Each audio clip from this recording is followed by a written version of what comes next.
Hello again, Pride fans. Welcome to another edition of the WB Mason Coast Report right here on GoHofstra.com. I'm Dan Sauerman with Shannon Smith, head coach of the Hofstra Pride women's lacrosse team. Pride ended up falling a close battle to the number 20 team in the land. And Johns Hopkins and Coach, you had a lead in that game. Overall, how did you like the performance that you saw from the team? You know, key point, we did have a lead in that game. I thought that, in the second half we were down by 2 goals. We battled back. We took a 3-goal swing there in the second half. And we got to learn how to play with the lead. I think that's a little bit of inexperience from our underclassmen that we have on our field, but our veterans have to, we have to learn how to play with the lead when we're up 7-6 like that. We allowed Johns Hopkins back in the game. They scored 4 goals on us in 2 minutes, and there was a big momentum swing there in the second half. So we have to eliminate that. We have to learn how to play with the lead. And then in the first half, we have to come out stronger. I think that we came out really slow in the first half. We were turning over the ball a lot in the midfield and in our clearing game, which has been an issue for us, and I think it finally caught up to us during this game. And shooting was not great, and that's something that also caught up to us because we didn't have a great shooting game against Quinnipiac. We were able to get by, but against a better team like Johns Hopkins, they're going to take advantage of those opportunities, and those extra opportunities you give them, they're going to put the ball in the back of the cage when they have it. Well, 2 of the 3 losses this season have come to teams that were in the top 20, in Johns Hopkins and Maryland. Those are 2 of them, obviously. So you are able to play with this tough competition. Is there a positive you can see that you can hold the lead against these good teams? Yeah, I think it's a positive step in the right direction that we can play with them.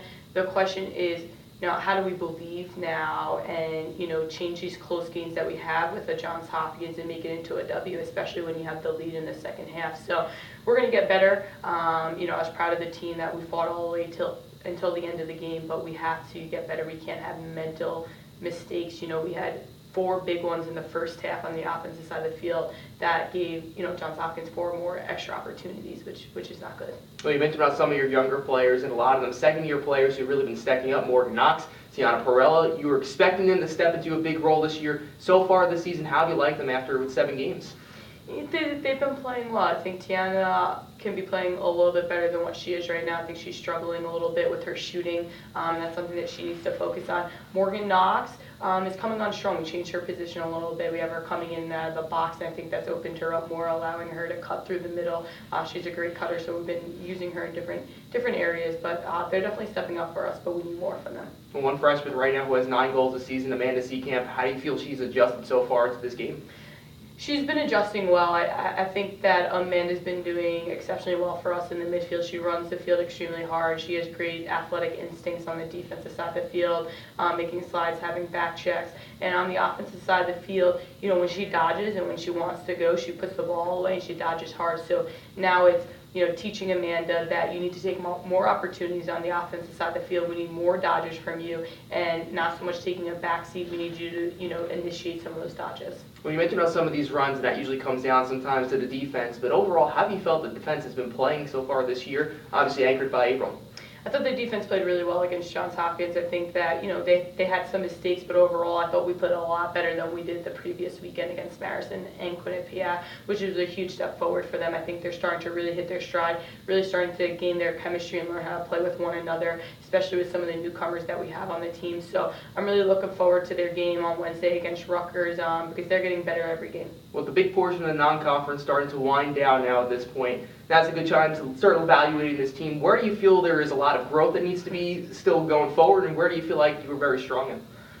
I think that we need a lot of growth still on our offensive side of the field, being able to finish our shots. Right now, we're not finishing the ball. We're getting great scoring opportunities. We're just not putting the ball away. So we need to fix that. Draw controls wise have been a strength for us. I think we're doing well in the draw controls. That's something that we're going to need to continue. And like I said, defensively, we're really starting to step up. I think 2 areas that we're lacking right now is clearing the ball and shooting. When you look at this week, it's going to be Rutgers. So a team that, again, they just lost to actually JMU this past week, and a team that they actually were in the game for most of the time. Another good opponent coming up out of the Big East. Well, not the Big East anymore. They're actually in the Big Ten now. What are you expecting to see from the Scarlet Knights? Rutgers is a very good lacrosse team. They might be struggling a little bit right now, but they are starting to put it together. They're starting to play better, and they're very fast. They're athletic. Defensively, they're strong, they're feisty, they play really great one-on-one defense, and on the offensive side of the field, they have a lot of different scoring threats. So, all 7 of them at any point can have a big game and score goals, put up the assists. So that's something that we need to be aware of on the defensive side of the field. They're going to have a big test. They're going to have to really play together.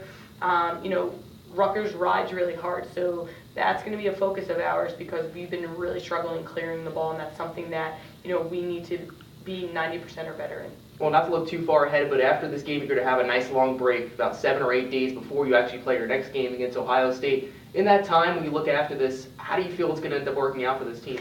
I think it's going to be good. I think it's going to be a time for us where we can sit back, regroup, focus on areas that we need to get better at, change some things around to get us really ready for Ohio State and then also for our conference play. Well, it's Wednesday against Rutgers as the non-conference starts to dwindle down here. And she's Shannon Smith. I'm Dan Savarino. We'll catch you next week, Pride fans.